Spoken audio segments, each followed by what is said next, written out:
안녕하세요. 풋볼 포레스트입니다. 바로 오늘 새벽에 있었던 경기죠. 토트넘 하스퍼와 아스톤빌라 간의 2025-26 시즌 MLH FA컵 3라운드 경기가 있었습니다. 이번 경기에서 토트넘이 상대한 아스톤빌라는 이번 시즌 프리미어 리그에서 13승 4무 4패의 좋은 성적으로 리그 3위를 기록. 이번 시즌 그야말로 최고의 상승세를 타고 있는 이번 시즌 프리미어 리그 최고의 돌풍의 팀으로서 아스톤빌라는 최근 아스날전 패배를 당하기 전까지 무려 11연승을 거두면서 역대 최장 연승 기록을 세울 정도로 기세가 좋은 반면, 토트넘 하스퍼는 최근 공식전 6경기에서 1승밖에 거두지 못하고 있을 정도로 최악의 부진에 빠진 상황이기 때문에 이번 경기는 토트넘 하스퍼를 상대로 3연승을 거두고 있는 아스톤빌라가 절대적으로 우세함을 가져갈 수 있는 경기였습니다.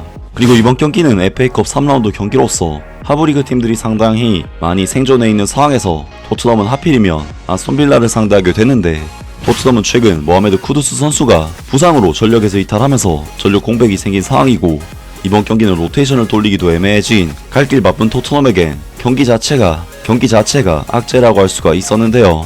그리고 이번 경기에서 토트넘 하스퍼의 토마스 프랭크 감독은 굴리에모 비카리오 골키퍼, 케빈 단소, 주앙 팔리냐, 사비 시몬스, 히샬리송, 마티스텔, 아치 그레이, 페드로 포로, 윌슨 오도베르, 벤 데이비스, 미키 반더벤 선수까지 역시 FA컵 대회가 토트넘에게는 꽤나 중요도를 갖는 대회이기 때문에 거의 주전급 라인업이 가동되었고, 아스톤빌라 또한 약간의 로테이션이 가동되긴 했지만 사실상 주전 라인업에 가까운 강한 라인업으로 토트넘을 상대했습니다. 토트넘 하스퍼는 이번 경기에서 아스톤빌라를 상대로 사실 토마스 프랭크 감독의 스타일 자체가 주도권을 가지고 가는 스타일이 아니기도 하고, 토트넘 하스퍼는 아스톤빌라를 만날 때마다 중원 싸움에 있어서는 거의 싸먹히는 듯한 모습을 보였었기 때문에 이번 경기에서도 토트넘 하스퍼는 기본적인 경기 주도권 자체는 아스톤빌라에게 거의 내주는 경기를 했는데, 토트넘은 전반전 슈팅 숫자가 4대8, 볼 점유율 수치면에서도 36대64라는 압도적으로 밀리는 스탯을 기록하면서 이번 경기에서도 굉장히 좋지 못한 경기력을 보였습니다.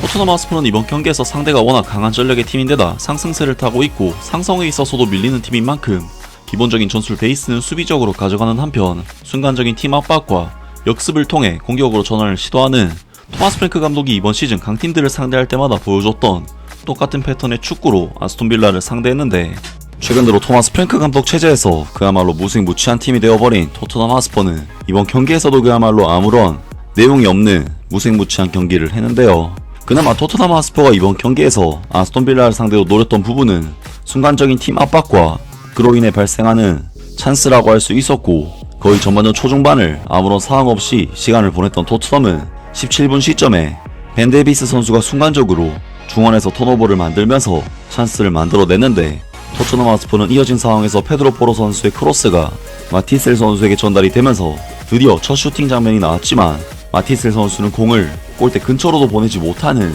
특유의 부정확한 슈팅으로 찬스를 날려버렸습니다. 그리고 이 장면 외에는 토트넘 하스퍼가 아스톤빌라에게 거의 잠식당하다시피 하는 무색무취한 경기력을 보이면서 아스톤빌라에게 경기 주도권과 볼 소유권을 완전히 내주는 경기를 했는데, 결국 토트넘 하스퍼는 전반전 20분 도널 말런 선수의 킬패스를 이어받은 에밀리아노 부엔디아 선수가 강력한 왼발 슈팅으로 골망을 갈라버리면서 토트넘 하스퍼는 결국 계속해서 무색무취한 경기력을 보인 끝에 아스톤빌라에게 선제 실점까지 내주는 좋지 못한 상황으로 경기가 전개되었습니다. 게다가 토트넘 하스퍼는 28분 이번 경기에서 선발로 나선 히샬리송 선수가 햄스트링 부상을 당해 교체당하는 악재까지 발생하는 등 정말 너무나도 안 풀리는 최근 팀 상황에 계속해서 안 좋은 일이 겹쳤는데요. 그래도 토트넘은 순간적으로 사비 시몬스 선수가 경기장 중앙을 돌파하는 미친 돌파 후 스루 패스로 랑달 콜로무아니 선수의 득점을 만들어내게 되는데, 안타깝게도 이것이 옵사이드로 판정이 되면서 토트넘의 동점골은 무산이 되고 말았습니다. 그리고 순간적으로 공격적으로 몰아치고 있었던 토트넘은 전반전 막판 아스톤빌라에게 또다시 한 방을 얻어맞게 되는데, 48분 아스톤빌라는 토트넘의 페널티 박스 안을 완벽하게 허물어버리는 미친 패스워크로 모건 로저스 선수에게 완벽한 찬스가 발생했고, 모건 로저스 선수의 슈팅은 낮고 강하게 빨려 들어가면서 토트넘 하스퍼는 아스톤빌라를 상대로 한 이번 경기 전반전을 0대2로 마무리하면서 사실상 승패를 뒤집기가 힘든 상황이 전반전에 이미 만들어졌습니다. 토트넘 하스퍼는 최근 토마스 프랭크 감독 체제에서 전술적인 한계에 부딪히는 경기가 계속 나오고 있고, 이번 경기도 그러한 경기라고 할 수가 있었는데요.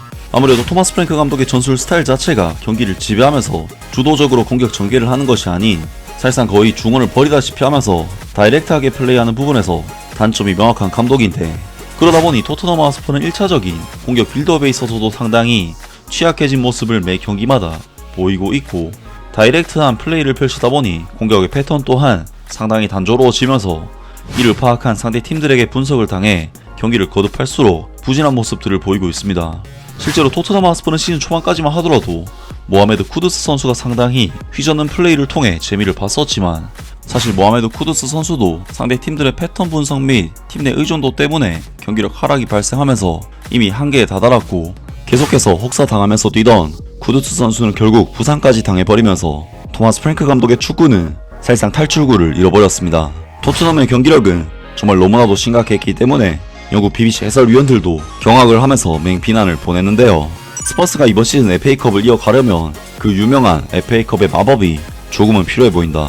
토트넘은 2018-2019 시즌 챔피언스리그 준결승 2차전에서 아약스를 원정에서 3대2로 꺾은 이후로 전반에 2골 이상 뒤진 채로 들어간 모든 대회 경기에서 최근 26경기 중 25패 1무를 기록했다.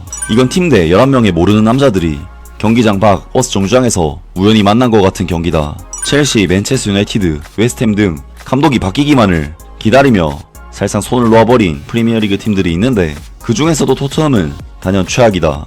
이 경기는 토마스 프랭크 감독의 마지막 경기가 되어야 한다. 팀은 완전히 지친 것처럼 보였다. 팬들은 말할 것도 없고, 라면서 BBC 해설위원들도 토트넘의 최악의 경기 내용에 대해 비판을 냈습니다.